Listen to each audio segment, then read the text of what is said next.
Welcome to the A-Dub Club, a podcast about sci-fi, fantasy, technology, pop culture, the internet, and general nerdery. There are three things that are important to know. One, we occasionally use swear words, but try to stay in the range of PG-13, or at least the kind of R the cool parents are fine with. Two, we may talk spoilers. In this particular Star Wars Spectacular, we discuss everything from the first two seasons of the Disney Plus show, The Mandalorian, so be warned. And finally, three, most importantly, there are two puppeteers who work the Baby Yoda puppet, one for the eyes and mouth, and another for the ears.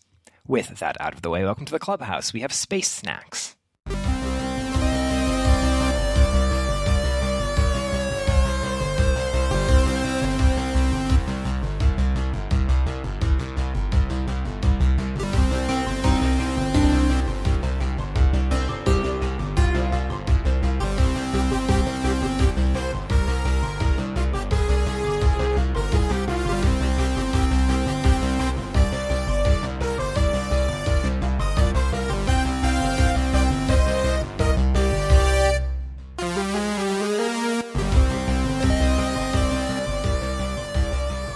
Welcome to the A-Dub Club. I'm Andrew Whipple. I'm Alex Wade.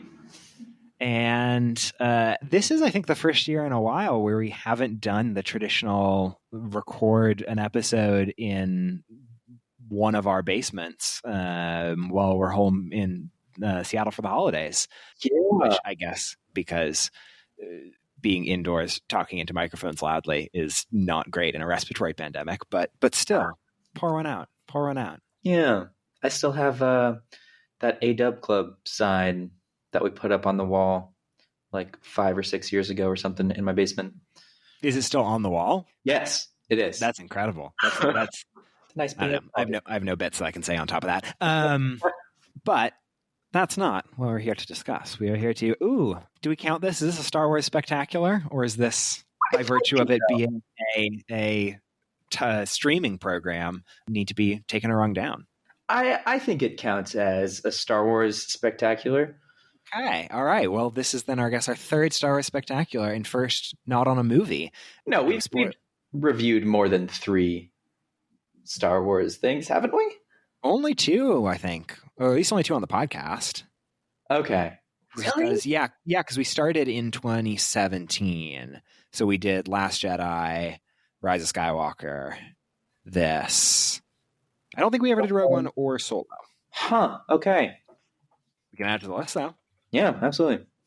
My guess is we are probably going to be a little more positive in this episode than we were in the last time that we talked a lot about Star Wars. But today we are discussing the first 2 seasons, all that have been aired up to this point, of the Disney Plus television program, The Mandalorian.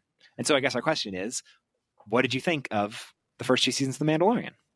I loved it. End of episode. Nice. How many times have we done that bit before? Constantly. Anytime. I think we do it. We certainly do it every time that there is a review. What did you think about blah? And I feel like at least a third of the times that we have an actual question, we still come up with some sort of joke. Yeah. Mandalorian.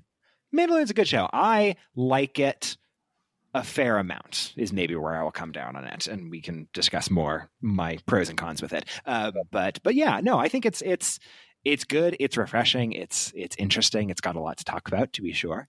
And it's fucking better than the Rise of Skywalker. Holy shit. Yeah. And it definitely, it tries new stuff, which I always thought the thing about what made the original Star Wars is so good was the fact that it was trying new things that had never been seen before. And like the fact that the new Star Wars movies didn't try to shift the needle too hard, that aspect felt un-Star Warsy. But this feels so Star Warsy because it doesn't feel like the rest of Star Wars, if that makes sense. That is so interesting, and you're going to have to unpack that a whole lot more, because I feel the exact opposite, in that the thing I like about it is how much it feels like Star Wars and feels like the original trilogy. It feels like being covered in a comforting, warm blanket of, it's the same. Yes, and I think there are two very distinct, I guess, modes that I'm thinking about that.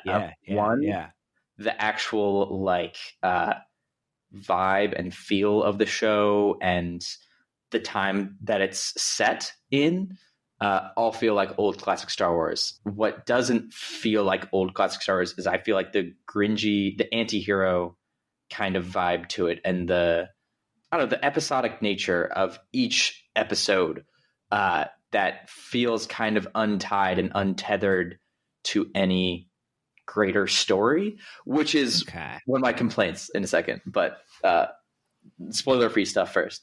Interesting. Yeah, I can see where you're coming from on that. And maybe it's, I guess whenever I think we've talked about this in other Star Wars movie episodes, where it's if you're doing a reboot or a remake or a sequel or something like that, especially if there's a whole long period of time between the original and when you're making the thing, do you try to do the same thing as the original, or do you try to evoke the same feeling as the original? If I'm pulling apart what you're saying, is that it feels new and daring and different compared to those original series ones, because it's not something that's like all about the Skywalkers and all about the Force and stuff like that, which I think is totally true and is part of the stuff that I like about it. To me, though, the episodicness also makes it feel aesthetically similar to like the way the first half of the first movie feels, or the way a lot of Return of the Jedi feels, where it's a lot of like individual quests that kind of get completed and then move on to the next thing while you're wandering around in a desert somewhere. That it's an interesting thing where it's like, I think both of those parts are true in the original ones, and the fact that it is doing some of it, but also doing something different. Actually, I mean, that is kind of my meta take on it, is what I think is great about The Mandalorian. Yeah. And the thing it does most successfully is that it both feels incredibly familiar and feels different, and is smart about the ways that it does both at the same time without, for the most part, feeling too incongruous, with some exceptions. Exactly. That's I think what really makes it work is it does pull on that nostalgia aspect of it, but in a way that's like not fan servicey. It is just dedicated to the original stuff. You know, it is an homage to the original Star Wars in a lot of different ways, because just taking that and building on it, that feels like the nostalgia and the aesthetic kind of stuff that you're talking about. The other stuff that I think of just like bad guys, like the nature of Mando and what he's doing and how he lives his life as a main character. Like, he is abnormal. He is not the yuppie child, like, who's whining all the time or whatever. Not to say that Rey was whining all the time, but you know, she has vibrancy, she has personality, and Mando, you know, has a literal helmet over his head for a period of time. I guess that's a little bit of a spoiler, but I guess 10,000-foot view version of The Mandalorian, which you shouldn't listen to this episode if you aren't watching The Mandalorian, because we're mostly going to, in like 2 minutes, spoil it constantly. But TV show on Disney Plus, directed by Jon Favreau. Not directed, show run by Jon Favreau. He only directed stuff in the second season. But who's the guy who did Iron Man, the guy who did Lion King, the new bad Lion King, not the original good one. And it stars Pedro Pascal as name that starts with a D that I don't remember, but the titular Mandalorian, who is a bounty hunter who goes out into it's set between episodes 6 and 7, I believe. And he's going out in the Outer Rim in this post-Empire world and going on various bounties, and in the first episode stumbles upon a very particular bounty, which, I mean, spoiler, everyone knows everything because it's the best part of the show. The bounty is Baby Yoda, and then the rest of the show goes on from there of what happens when a gruff bounty hunter and a adorable tiny Baby Yoda are on the run in Star Wars land. And hijinks that ensue. There. Yeah, which there are a lot of memes out there of like each episode is very prescribed and like, oh, here's what happens. I need this thing. I'm not going to give it to you unless you do this other thing for me, Mando. And he's like, okay, I'll go and do it. And then Baby Yoda gets into hijinks, which is exactly what happens in every episode. But it's great. Yeah. From this point on, I mean, not that we have to start spoiling right now, but let's say spoiler alert, we're going to talk about everything, or we have the potential to talk about everything in the first 2 seasons, aka everything that has ever aired of The Mandalorian. So fair warning. And we're not going to try and do it in order or anything like that. So like this could be, we could talk about the finale. We could talk about the fact that I'll wait till I finish this sentence to say who's going to show up, but a person shows up at the end of the season finale. So stop listening now. Because Luke Skywalker shows up at the end of the second season finale. I really hoped you stopped if you were waiting for no spoilers. Yep. Split is a secret sequel to Unbreakable. But the reason why I was going to start talking about spoilers a little bit is I'm interested. A question that I have for you to start off the bat: did you like season 1 or season 2 better? 2. Interesting. Season 1 for me. I liked in individual episodes. I liked more of season 1. I hated the series culminating 2 episodes. Interesting. They really frustrated me because.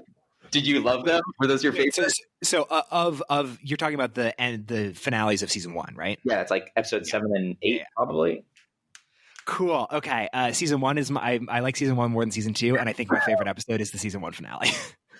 Okay, interesting. Here's why I dislike them. They felt so out of place from the rest of the series. Okay. And they felt like we're turning into a Star Wars movie now, and we're turning into a epic, battle scene, and the literally, the Empire comes and now they're attacking the good guys, and just the cantina shootout scene. I don't know, it just rubbed me wrong. Like I was in disbelief, frankly. Like it's I understand that, like, the bad guys are always trying to get the good guys, and the good guys get away in just the nick of time, and that's Star Wars. But I could not suspend disbelief this time that a platoon of stormtroopers with that Gatling gun, like, couldn't easily kill them all, Okay. I could see that. There were a lot of little things like that. I could see that. Yeah, that's interesting. Okay. This is going to sound like it makes no sense, given that I'm going to say that my favorite episode was the season 1 finale, but I like the episodicness of The Mandalorian a lot, and that's one of my favorite parts of it. And so, by and large, that's why I like season 1 more than season 2, is that it definitely felt much more, every episode is loosely tied together to this overall narrative of what to do with Baby Yoda, but very fetch questy for each episode in a way that season 2 started, but then stopped being basically by the time you got to halfway through the season. Yeah. Now, that should suggest to say that I should be in the same boat as you of, like, I don't like when it turns into just a Star Wars movie at the very end for the final episode. But for me, and maybe it's the fact that it's a magic trick that only works once, it totally, like, snuck up on me, the fact that, like, all of a sudden, all of these things that didn't feel like thread, or I was watching the first season feeling like each individual episode is a standalone episode, and each character that we're introduced in is a character who's only going to show up once or twice or whatever. Yeah. And then we'll never see them again. And then something about, in the experience of watching that first season, the way the threads all came together in the last couple episodes felt natural and workable to me in a way that was like, this is cool. This came together at the end in a way that I wasn't expecting. I was expecting it to be, continue to be episodic and maybe lightly tie together. But in fact, no, everything tied together, but in a way that for me worked. If it was the case that it didn't work for you, I could see that. But for me, that ended up working well. But then I started to, as season 2 came on, feel like, okay, maybe that was something that just only works once, and it doesn't work for me as much the second time. Also, I think the second season starts to lean into that a whole lot more aggressively than season 1 did. I completely disagree with the threads tying neatly together aspect of it. I had felt like they were shoehorned in, and I frankly got upset when I saw Cara Dune. What was it? Cara Dune. Cara Dune. When she came onto the screen, I was like, what? Like, why is she coming back? She was already in the other episode, and let's do the episodic nature of things now. Like, let's keep doing that instead of doing this weird new, like, oh, we remembered we're a Star Wars movie again. And then just there are so many like little things in the last episode that I bounced so hard off of that I wasn't able to forgive because I was already bouncing hard off of other things. Yeah.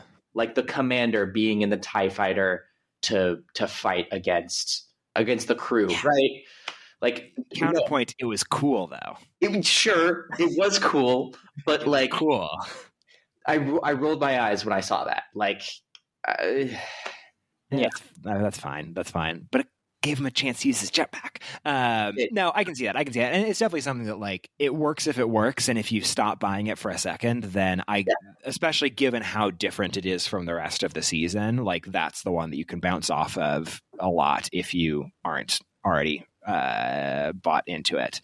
Is that the only one that Taika Waititi directed? It is, which is odd because I genuinely actually don't like Taika Waititi that much. So it's surprising that his episode is my favorite of the first season. But oh well, I don't hate him, but I don't jive with him as much as the internet seems to, or his directing style at least. He's okay, but I don't think he should have directed an action like it felt cheesy and like.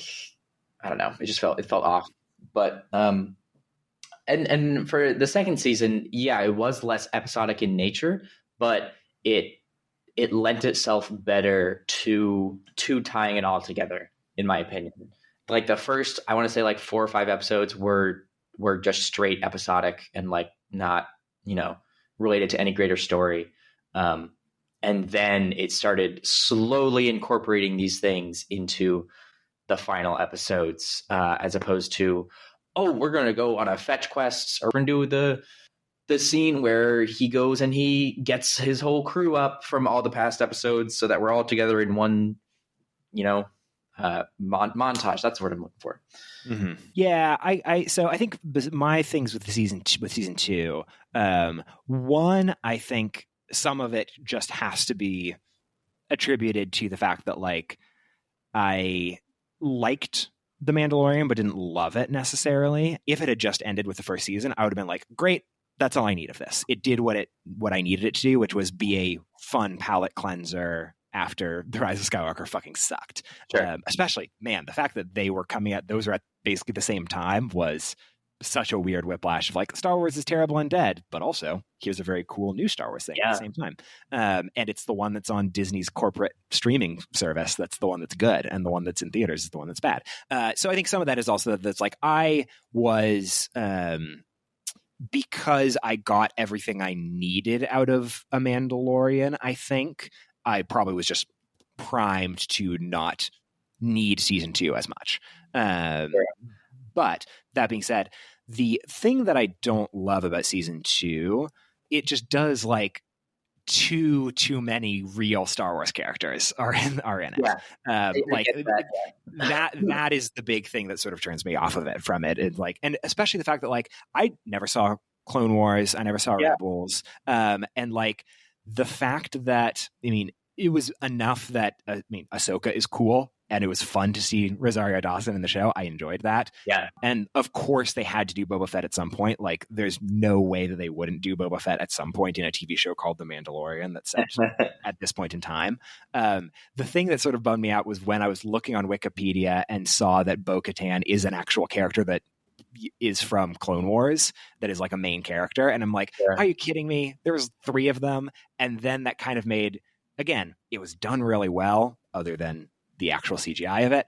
Like the execution of most of the Luke Skywalker stuff was really cool, but it was the like, of course it's going to be Luke, or it all made sense, but it was just like, we shouldn't go from 0 main Star Wars characters to 4 over the course of 1 season, 8-episode season of television. Yeah. And I do want to clarify, like the reason why I bounce off that, and I assume this is the same for you, is like there's a certain amount of I don't know, I want to say intention or a vibe of like, there's this important person, especially with Luke at the end there. Like his whole buildup was really cool and really awesome. Yeah. But when there's a lot of that sort of things, like, what's happening right now? Like, I don't know who this person is.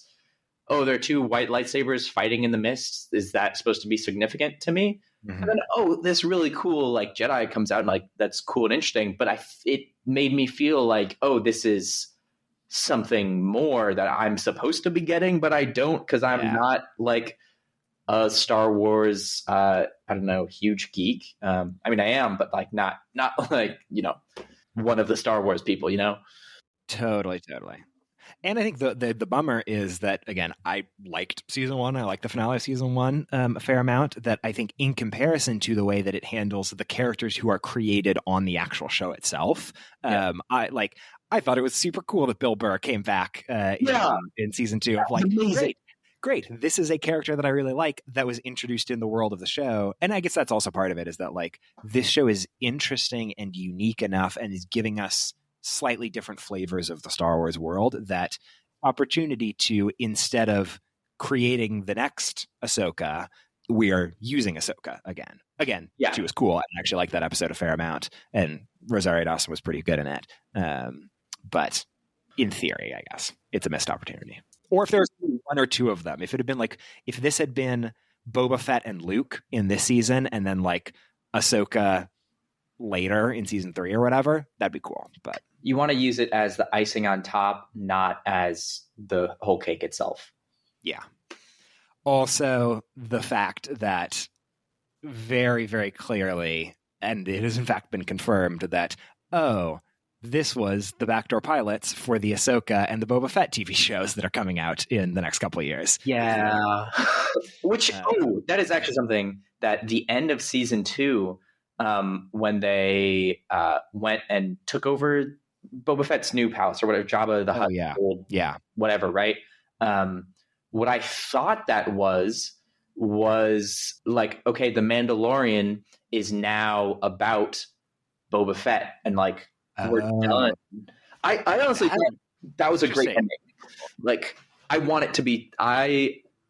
There's going to be a season 3 of Mandalorian. Yeah, I think it ended at a great spot. Like, I think it should shift. I think that it should be what I thought it was, of that it is now no longer about Mando, or whatever his real name is now about a different Mandalorian who is Boba Fett for a season or 2 or something. And like, you'd have these couple season long stories that wrap up nicely. And like, I personally want a lot more television to have limited releases of their series, because otherwise it just doesn't feel necessarily as planned and well coordinated within itself. And the arc just sometimes feels like it'll struggle, like getting through something. Like, if you don't know when the ending is, I want people to write the ending before they start writing the whole damn thing, Yep, totally. Cough. Buffy the Vampire Slayer. Haven't seen it. Okay. The challenge is when it's Star Wars and Disney, is like they'll never not milk it, and that's part of it. I'm a little worried about I think there's a narrative going around that like Disney sort of overplayed their Star Wars hand in circa 2015 to 2018 of like, we're going to have a Star Wars movie every single year. We're going to have all of these different spinoffs. And then it was Solo, not bombing, but underperforming compared to their expectations, that had them sort of pull the brakes on that. That's when, originally it was going to be a Boba Fett movie and it was going to be an Obi-Wan movie. Those got canceled. Yeah. And then saying like, okay, we're going to take a breather on Star Wars. We're not going to immediately start up a new trilogy after Rise of Skywalker, stuff like that. Now I'm seeing them, because Mandalorian is such a hit, really aggressively leaning into Disney Plus, of like, there's the Obi-Wan series, there's the Boba Fett series, there's the Rangers of the Republic series, there's the Rebels spinoff, there's the Ahsoka show, there's like, I think there's like 6 or 7 announced other Disney. Mandalorian is still going to go on for another, I think, 2 seasons at least. I'm like, did we not learn a lesson last time we tried to kind of drive Star Wars into the ground via movies? But oh well. I mean, it's frustrating, and it's money, and that sucks. I wish a lot more art was not driven by money. Yeah, but that is the reality that we live in. Yeah. A thing that I think is incredibly cool about season 2 in particular, the show overall, but I think that season 2 really handles well. I love the way they treat Jedi in this TV show. Yeah. In season 1, a lot of like, are Jedi real? There's a race of people, like him saying like, oh, Baby Yoda is part of a race called the Jedi, so we have to go find them and stuff like that. And like hearing the way people misinterpret the Jedi based on our understanding of it from the movies is really cool. Of like, oh, this is a different perspective. And then the thing that I did really like, for all of my complaining about like, oh, is there Ahsoka and Luke and blah, blah, blah going on? The introduction of Ahsoka in particular highlighted that, like, one, just looked really fucking cool with like lightsabers and fog and stuff like that. Yeah. But it highlighted that like Jedi have a particular, especially in the like Obi-Wan mold of and Yoda mold of Jedi, of like, they have a particular vibe to them of like, kind of scary, kind of weird, kind of like sly and smirking, and just like the way that Ahsoka brings a different energy into this show was like, oh, this is highlighting to me what Jedi are like when they are the cool weirdos, in a way that was sort of fun to do because it brought an entirely different vibe into the show than what we had previously. Yeah. Than what we had when she left. That's definitely like, I also really liked the nature of, I don't know, she didn't feel like necessarily the good guy. Yeah. A lot of things in this show I really enjoyed were people's self-interest and it not being a fight of good versus evil, which is another reason why the end of season 1 kind of frustrated me, because that's what it turned into, of just this, I don't know, it's about people, and it's about like the show, the entire series started it off with Mando coming in and like, I don't know, did he shoot some people who were like holding his bounty or something? Something like that. Yeah. Sure. Yeah. And like, he's the main character and he's a bounty hunter. Like, yeah, you cannot get more gray anti-villain or anti-hero or whatever, you know, out for themselves type character than that. And like, that's something that I liked, you know, versus the normal Star Wars stuff of good versus evil. Luke is training to save the day from the universe, whatever. Right. Yeah. I 100% agree with that. That's what's not Star Warsy for sure. Yeah, I think I agree with that. Though, to again sort of say that, like, the thing that is great about the show is how it blends both together. Yeah. The thing that is sort of Star Warsy about it is how, like, there is this sort of pull towards goodness from a lot of these characters that feels pretty organic most of the time, of like, you know, again, what I love about Bill Burr's character in season, especially in that that episode in season 2, of like, yeah, okay, he's still a fucking scumbag, but he's a scumbag that's like, this guy is a worse scumbag and I have the opportunity to fucking murder him because he committed a genocide. So let's go do it. And obviously the whole story of Mandalorian being this, you know, cold-hearted bounty hunter who is moved by the plight of a lost orphaned baby like himself, who also happens to be adorable and a baby Yoda, to like completely upend his entire life and rededicate himself towards this noble, if what's the word I'm looking for? Noble, if small in the grand scheme of things, cause. Maybe not as small as we think, you know? Well, that's true. It's probably important in the real unintentionally of it. But yeah. That is one thing I think that I was seeing a guy who I follow on Twitter and whose podcast I like, Ryan Broderick, talking about The Mandalorian a lot, thinking that he is guessing, and I think we're already starting to see hints of it, that Mandalorian and probably other spinoffs will serve a similar thing to Clone Wars in how so much of the prequels was bad and was silly and didn't really make sense, especially didn't make sense in connection to the original trilogy. And then Clone Wars kind of retconned and deepened a lot of that by making stuff a lot more interesting, by being an actually good show. I haven't seen it, but that's what I've heard. And that Mandalorian may do a similar thing of explaining some of the gaps and like how the First Order rose and stuff like that, that we don't get out of the new trilogy, which I could see, and I'm not theoretically opposed if it is done elegantly and well and doesn't beat us over the head with it. But I don't know. We'll see. Something I did want to talk about was the aesthetics of the show. Okay. It is, first off, beautiful, and you really get the vibe of like it being, you know, that rim planetary system kind of thing, you know? Yeah, yeah. Like everything's run down, everything is dirty looking. It's a very well crafted show. It's beautiful. 100%. How much do you know about how they made the show? None. Okay. I'm tempted to just send you I'm going to send you a video. Watch this on mute while I am explaining that The Mandalorian does like truly unbelievably groundbreaking new way of filmmaking and visual effects work. In particular, as you're watching that video, I guess I'll explain it for anyone else that's listening that doesn't know. Basically, what they did was they built these giant, super, super high resolution LED screens and then built a set surrounded by those screens. And then they worked with Epic to create a custom version of Unity, that a game engine that allows them to build virtual backgrounds and build them and edit them in real time and have them hooked up to positional data in the cameras so that as they're moving the cameras, the backgrounds render and parallax in real time. So a huge amount of The Mandalorian most of it is not shot on location. The vast majority of it is shot inside of these virtual sets. Most of it does not use a ton of post-processing CGI. A lot of it is actually in camera. It's just in camera with virtual CGI rendered backgrounds. And then they also build like parts of physical sets to take place blend in with those CGI backgrounds and stuff like that.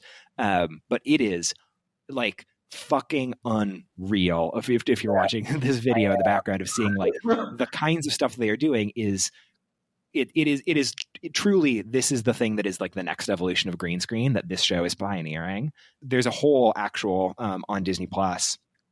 They have a whole making of series that goes along with The Mandalorian, which I didn't watch all of it, but they have an episode specifically on this technology and talking about how like this basically allows them to solve a lot of the problems of green screen and motion capture of you have to block everything out way ahead of time. You're acting against nothing. In this case, the actors are in costume acting against actual stuff that they can see. Yeah. And backgrounds they can see. You can make stuff up on the day and like say, actually, let's change the blocking and do this instead because you can, it'll render in real time. It allows you to do things that would have been basically impossible, like have a main character whose costume is reflective, which you can't normally do in green screen, or you can't do, it's so much harder to do in green screen because you don't have real lighting. In this case, they get the benefit of the actual real lighting coming down from the screen, reflecting off of the surfaces. It is fucking nuts and unreal. And the stuff that's going to happen after The Mandalorian that takes this technology and builds on it is going to be ludicrous. Oh my God. Everyone should go put this video in the show notes. 100%.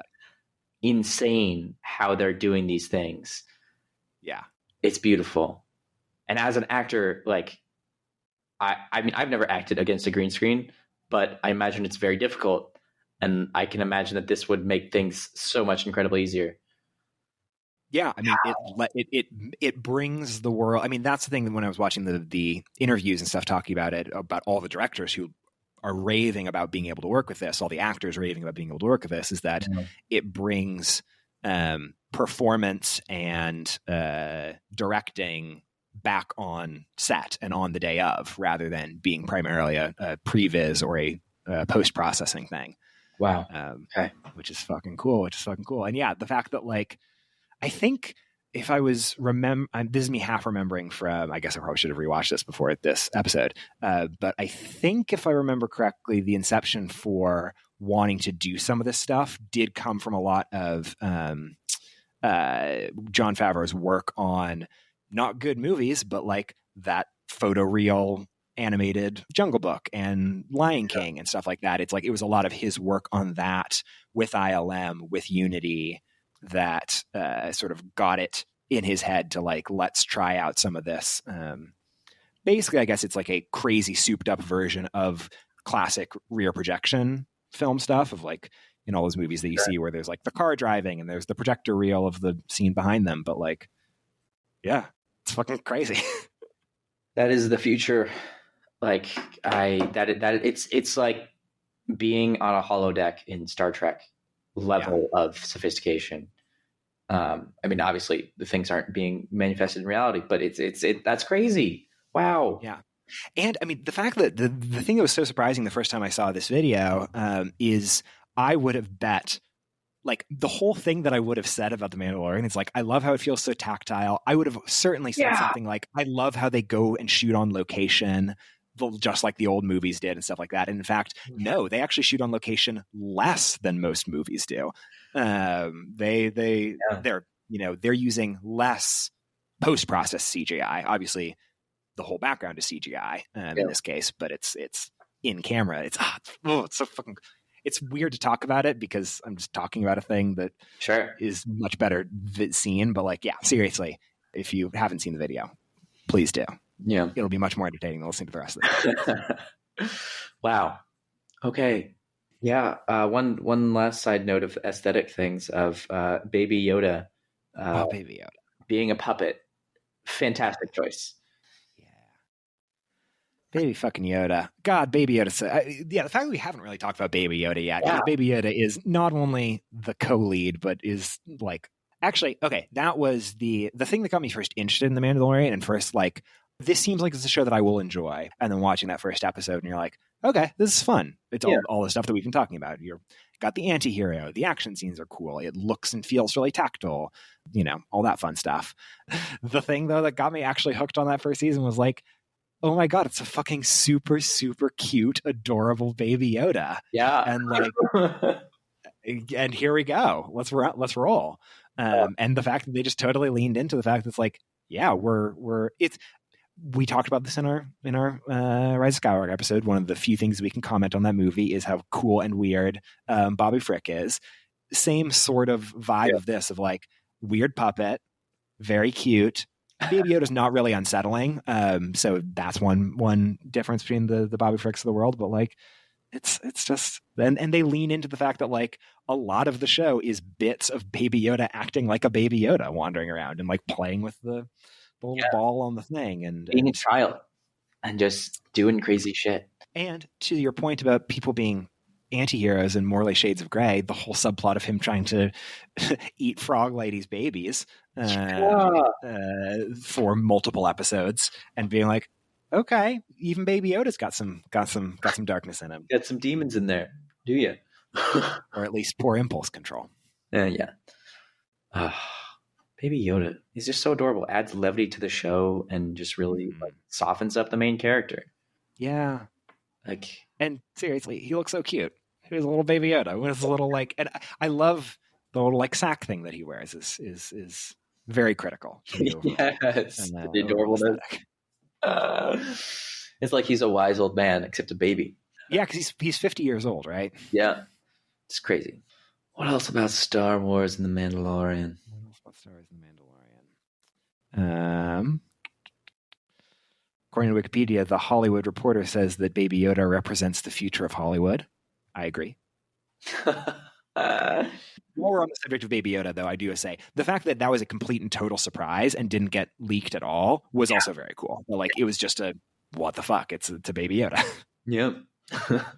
The notion of like having this puppet doll in the show that simultaneously has this crazy CGI, real-time CGI background is very interesting to like.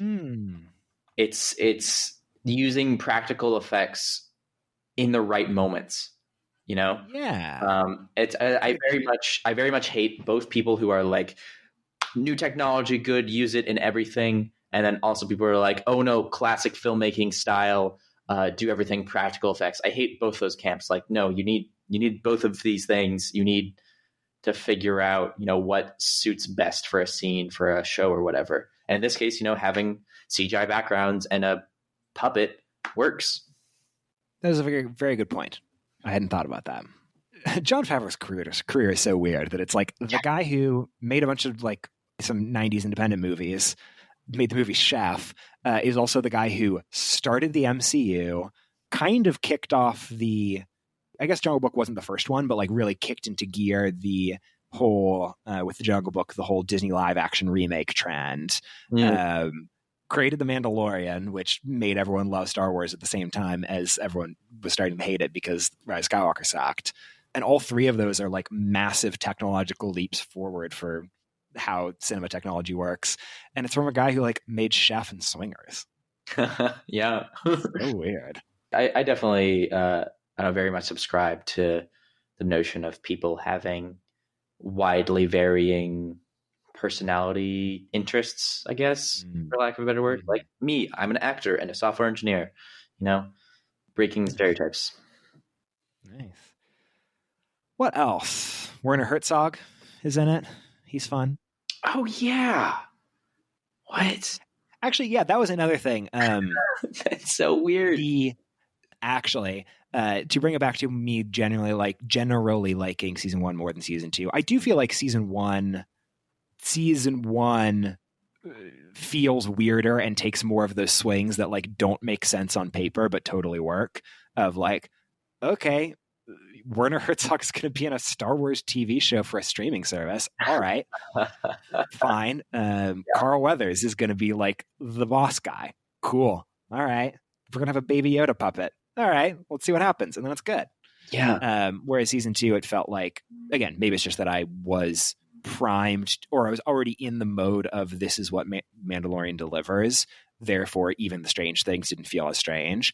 I do also think part of it is that they spent more of their capital on, like we talked about before, the bringing in other characters from the rest of the Star Wars universe, as opposed to just doing weird shit. Yeah.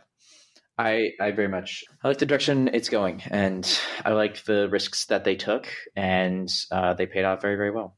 I very much like the fact of Star Wars trying new things and being different and attempting to do that.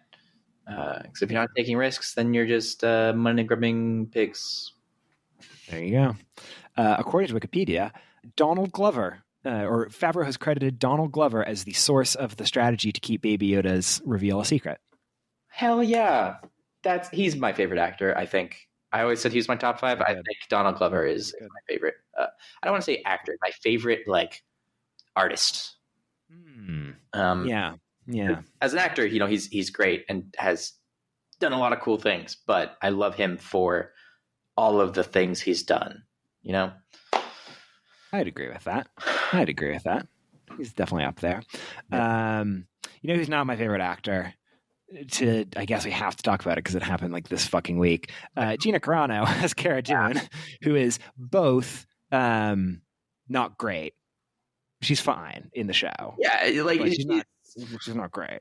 Yeah, there are people from a pure acting perspective, you can tell that she was primarily an MMA fighter who is then turned into acting more often than maybe you would like. From a being very anti-Semitic and bad at the internet perspective, she's good at being anti-Semitic, I guess, in that she's very and therefore got fired. So, all right, yeah.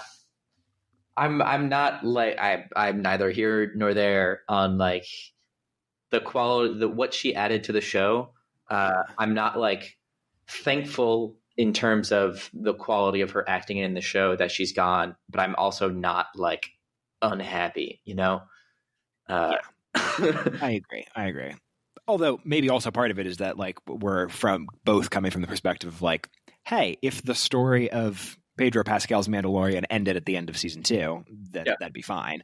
So I don't know. Maybe if you are someone who is a diehard, then you would either feel more aggressively betrayed or feel more sad that she's gone. But yeah, I'm in the exact same boat. I'm still upset that like this isn't the end of Mandalorian.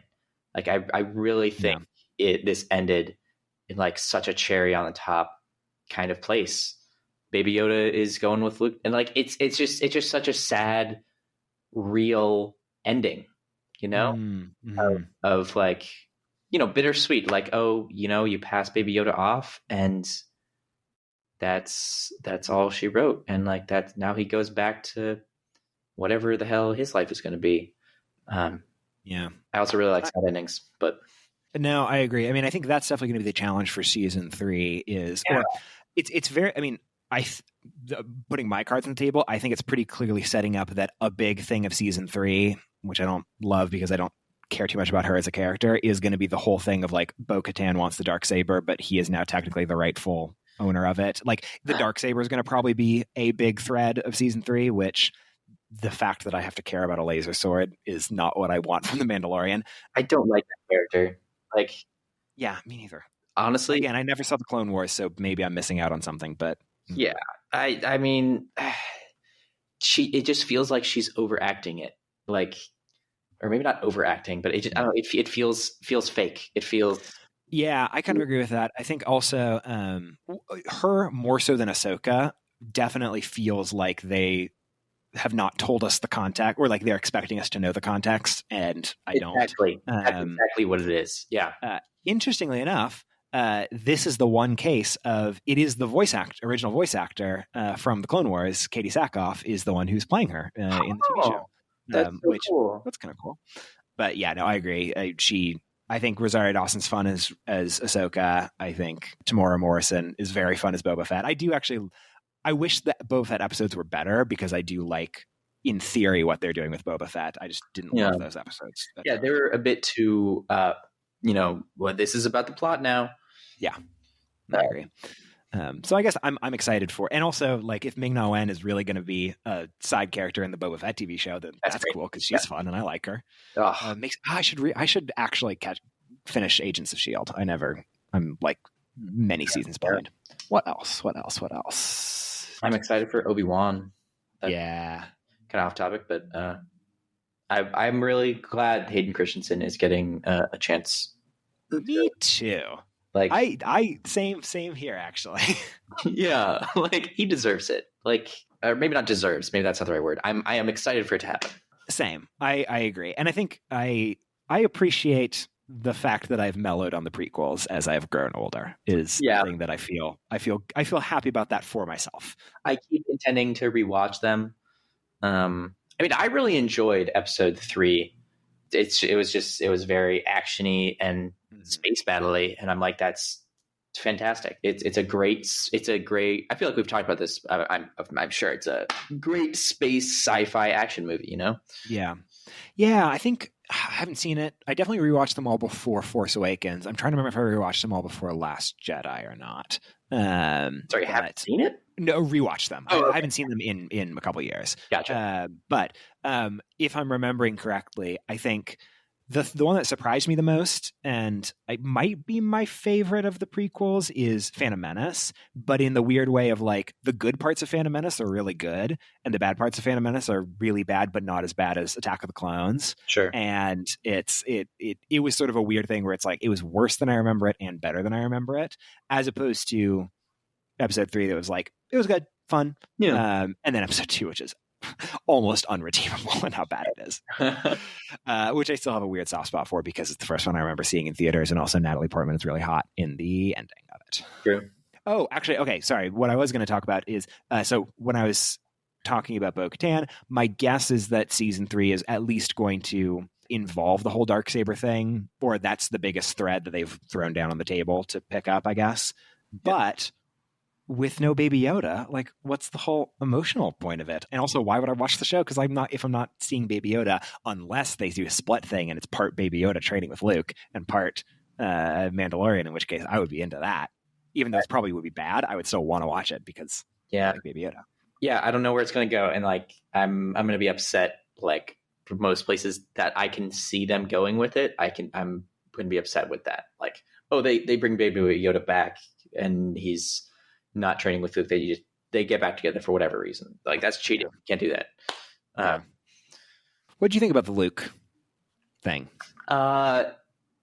I really liked it. A little bit too drawn out. Like, it could have been like 3/4 of the length instead of how long it was. Were you spoiled for it? No, but I figured it out too soon into the sequence. Okay. Yeah.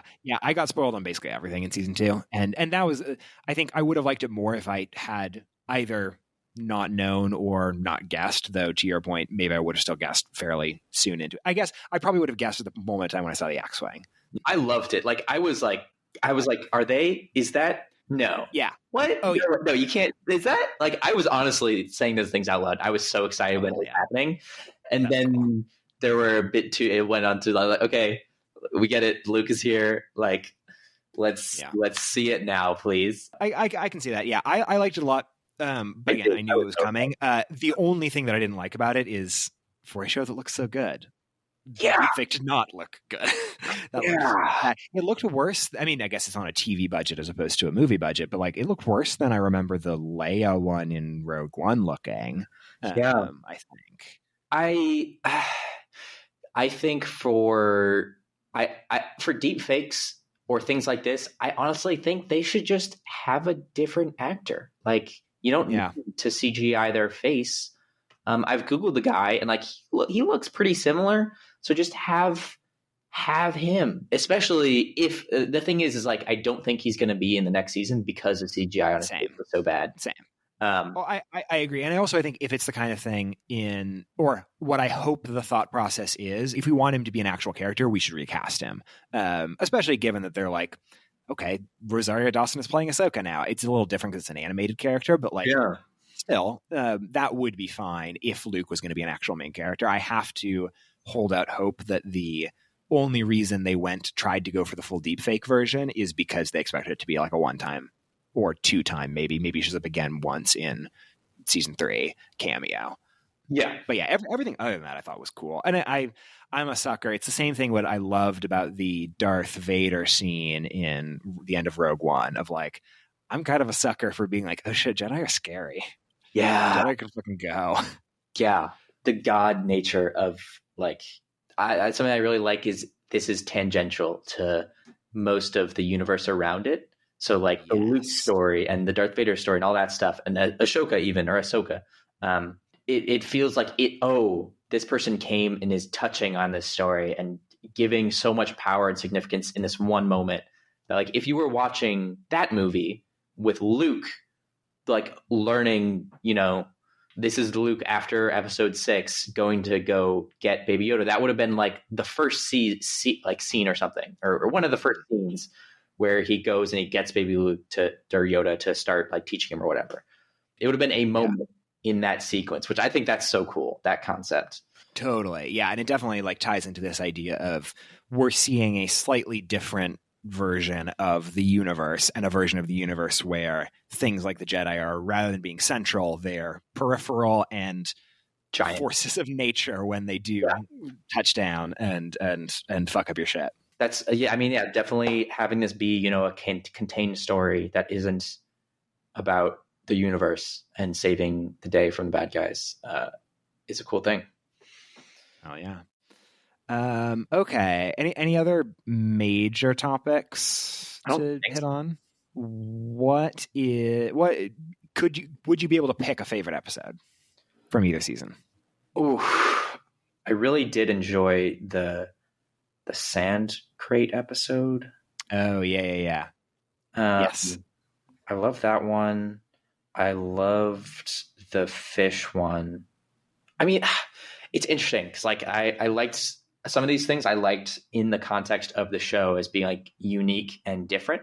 It's hard to pinpoint like my favorite episode outside the context of the show, if that makes sense. That's fair. How about you? For me, probably either the season 1 finale or the prison break episode in season 1. So the prison break episode, I really liked it. The bad guys felt so cheesy. Like, oh, totally. I bounced off that, unfortunately. Like, I could see that. Yeah. We're the school bullies who look at this nerd. I guess he's going to do our homework, was what it felt like.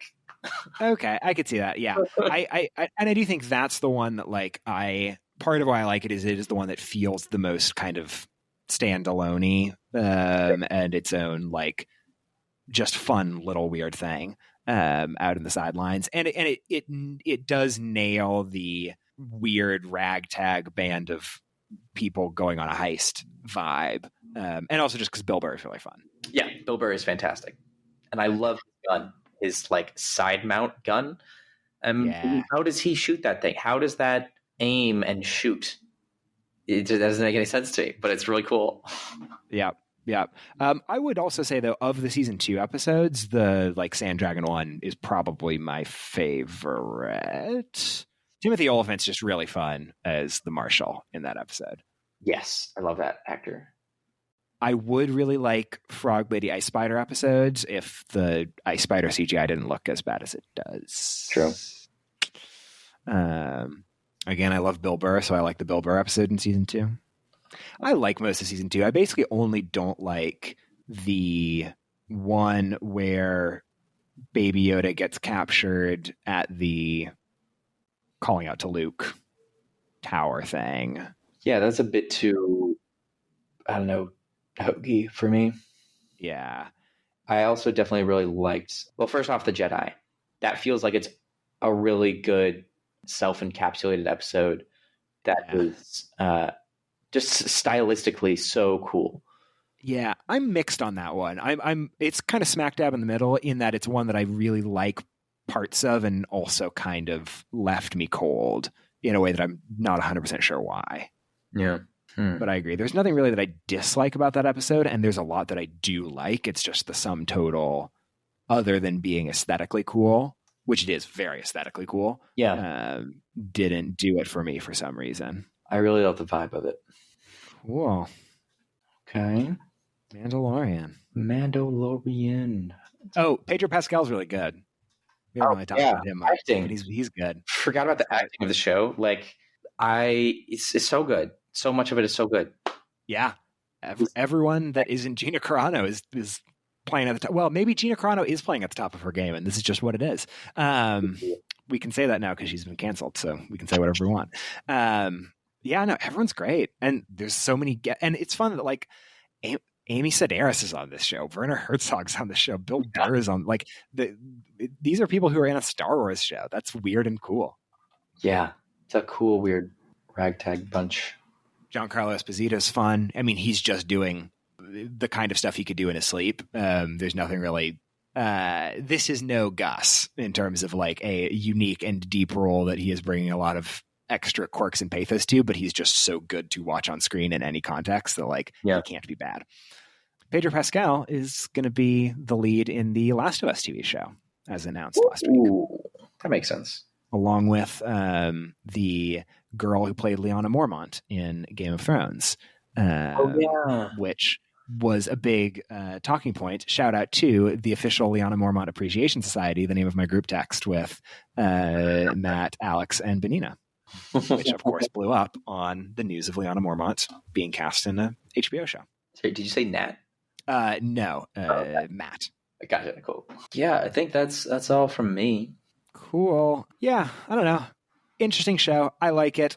I'm with you. I'd be fine if it ended now. I would have been fine if it ended in season 1, honestly, especially because, I mean, really it is if season 2 did not have so many fucking people from other Star Wars things in it, if they had done 2 of them, I think I would have left with a much, much, much better taste in my mouth than I did. And so that's a little bit of a bummer that it is a overall pretty good season 2, that just that one fatal flaw is enough to kind of turn me off of it, especially given I was coming into it being they could have ended it right at the end of season 1 and I would have been more than happy. But I'll still watch season 3, I guess. Yeah.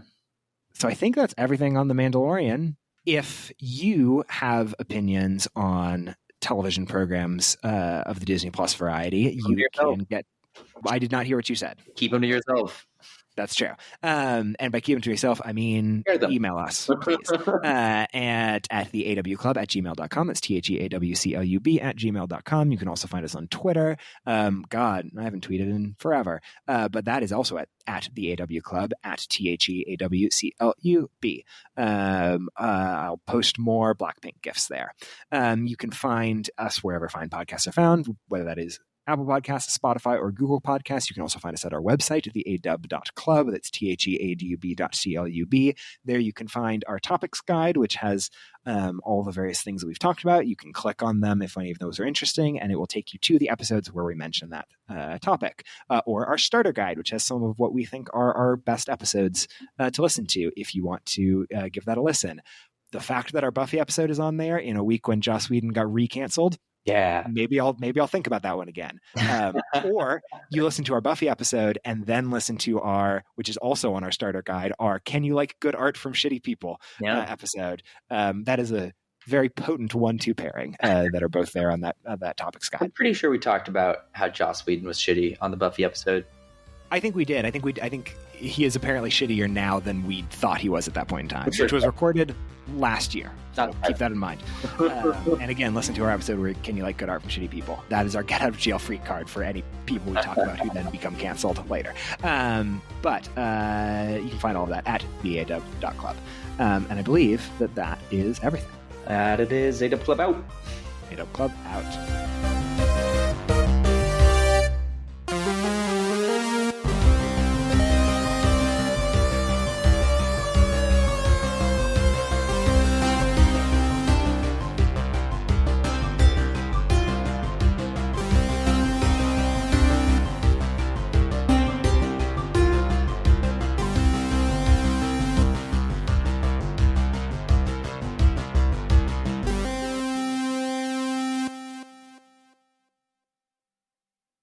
Oh, beep, beep, beep, beep, beep, beep, beep, beep. Unrelated Disney Plus corner. Are you watching WandaVision?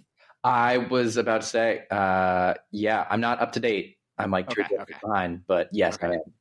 I like The Mandalorian. I fucking love WandaVision. WandaVision is like one of my favorite shows I've seen in the last couple of years. I'm a pretty big fan. Yeah, it's very good. Yeah, it's good. It's good. And especially like you've only seen the first couple of episodes, but the fact that it does such a good job of being sitcoms. Yeah. Like it just nails it. It does it exactly the way it's supposed to do it. It's so good. A little upset with so I'm on episode 3, I think. Yeah. And like that's where they did the reveal. And I was upset during the first whole part of the episode because I was like, I don't want to just suddenly learn the majority about what the problem is and what the hell is going on right now. Like I wanted to be still breadcrumbed out, you know? And then they just did that. I was like, what the hell? Like, I get your Marvel and like you have to turn this into a fucking Marvel movie now, but like, don't do that. Like, it was so. I totally agree with that. To their credit, I think they get back into a better groove of it in the later episodes, and also the fact that I think it's only an 8-episode season made me feel more. If it was a 10 or 12 episode season and they pulled that shit in episode 3, I would be furious. The fact that it's I think like 8 episodes, sure. I'm not thrilled, but I'm okay with it because if we're going to wrap up any part of that story in the first and or only season, I guess you kind of have to do it. But I agree. I totally would have been down to let it breathe for longer especially because I love about the first 2 episodes that it's like they do put plenty of things being weird and scary and unsettling to keep me going, keep me interested. They didn't need to do it. It wasn't Marvel, you know? Like, not that Marvel's bad, but it just, that is a thing. It is, man, that is a great masterclass in what the Marvel movie house style is the degree to which you can tell from scene to scene once they sort of break past the framing device of like, oh, this feels exactly like a Marvel movie, therefore Marvel movies feel like X, Y, and Z, because you can actually see everything in compare and contrast, which to their credit, that is kind of cool that a la Mandalorian, they are just doing the movie as a TV show. Yeah. Or the movie style TV show, which is kind of cool. But it was interesting. I not to make this a full WandaVision pod, but I was watching or listening to some podcasts and hearing people talk about it. And it does seem like reaction to the first 2 episodes in particular was mixed between people who were in the same camp as you and me of like, this fucking rules. This is so much better than I even thought it was going to be. Please give me more of this. Yeah. Let's keep it a weird sitcom thing that is vaguely unsettling and kind of horrific in a bad moment. And then other people who were like, where the fuck's my Marvel? I want more of my Marvel. And therefore those people had the opposite reaction to episode 3 that we did of like, finally. I was even seeing some frankly stupid takes of, it would have been so much better if episode 3 was the first episode and then episode 1 and 2 came after. And I was like, even if you want the marvel of it all, obviously that's not true. The whole point is it has to be a reveal. Yeah. Should have been a reveal those later, but like, yeah. So it does seem like there are two camps when it comes to WandaVision. Both camps like the show now that it's sort of doing both, but I agree with you. I'm in the camp of like, no, I want my weird sitcom show. Yeah, And, just be fucking weird. Like, just it's okay. You know? Did you ever watch Legion? No. It's okay. But it does have a very similar vibe of like, this is fucking weird. Except it gets weird. It doesn't start weird. Yeah. No spoilers, but the sitcom they choose to parody for this week's episode was not one that I was going to guess they were going to do, and it was incredible. I almost screamed at my TV when I realized what was going on. Okay, so I'm gonna keep watching then. Unofficial WandaVision corner. Watch WandaVision. It's better than The Mandalorian. Mandalorian for sure, but maybe not for sure. It's different. It's I don't know. Yeah. I'll also say I was re-listening to our Avengers episode a month or so ago, and in it I did talk about how like I want there to be a Wanda and Vision movie at some point because I like these characters and the movies do them dirty and doesn't give them anything to do. So yeah, points for me. It's a good show. Anyway, unofficial WandaVision corner. I'll probably put that at the end of the episode.